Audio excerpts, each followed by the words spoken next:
ఆదికాండం 2వ అధ్యాయము.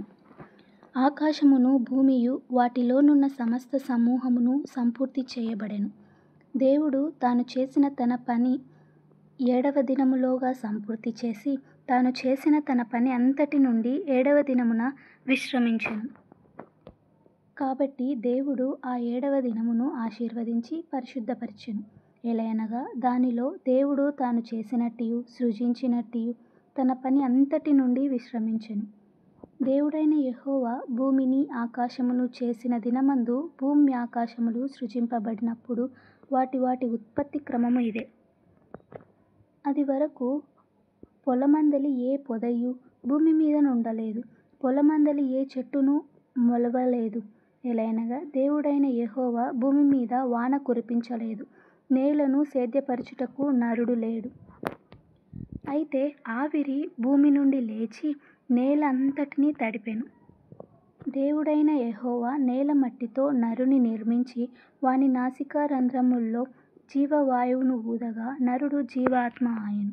దేవుడైన యెహోవా తూర్పున ఏదెనులో ఒక తోట చేసి తాను నిర్మించిన నరుని దానిలో ఉంచెను.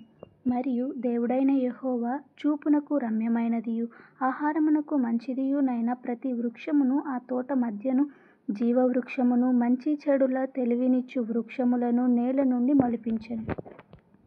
మరియు ఆ తోటను తడుపుటకును ఏదెనులో నుండి ఒక నది బయలుదేరి అక్కడ నుండి చీలిపోయి 4 శాఖలాయెను. మొదటి దాని పేరు ఫీసోను. అది హవీలా దేశమంతటి చుట్టూ పారుచున్నది. అక్కడ బంగారమున్నది. ఆ దేశపు బంగారము శ్రేష్టమైనది. అక్కడ బోళమును గోమేధికమును దొరుకును. రెండవ నది పేరు గిహోను. అది కూషు దేశమంతటి చుట్టూ పారుచున్నది. మూడవ నది పేరు హిద్దెకేలు. అది అష్షూరు తూర్పు వైపున పారుచున్నది. నాలుగవది యూఫ్రటీసు. మరియు దేవుడైన యెహోవా నరుని తీసుకొని ఏదెను తోటను సేద్యపరచుటకును దాని కాచుటకును దానిలో ఉంచెను. మరియు దేవుడైన యెహోవా, ఈ తోటలోనున్న ప్రతి వృక్ష ఫలమును నీవు నిరభ్యంతరముగా తినవచ్చును. అయితే మంచి చెడుల తెలివినిచ్చు ఫల వృక్షములను తినకూడదు.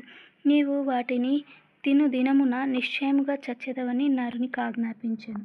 మరియు దేవుడైన యెహోవా, నరుడు ఒంటరిగా ఉండుట మంచిది కాదు, వానికి సాటి అయిన సహాయమును వాని కొరకు చేయుదుననుకొనెను.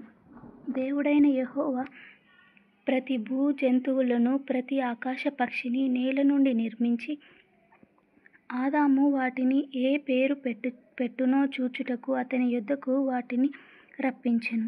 జీవము గల ప్రతి దానికి ఆదాము ఏ పేరు పెట్టెనో ఆ పేరు దానికి కలిగెను. అప్పుడు ఆదాము సమస్త పశువులకును ఆకాశ పక్షులకును సమస్త భూజంతువులకును పేరులు పెట్టెను. అయినను ఆదామునకు సాటి అయిన సహాయము అతనికి లేకపోయెను.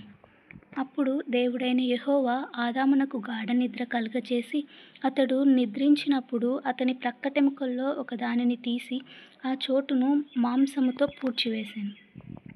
తరువాత దేవుడైన యెహోవా తాను ఆదాము నుండి తీసిన ప్రక్కటెముకను స్త్రీనిగా నిర్మించి ఆమెను ఆదాము నొద్దకు తీసుకొని వచ్చెను.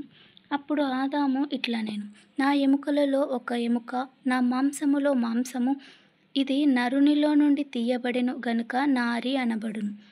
కాబట్టి పురుషుడు తన తండ్రిని తన తల్లిని విడిచి తన భార్యను హత్తుకొనును, వారు ఏక శరీరమై యుందురు. అప్పుడు ఆదామును అతని భార్యయు వారిద్దరూ దిగంబరులుగా నుండిరి. అయితే వారు సిగ్గు ఎరగక యుండిరి.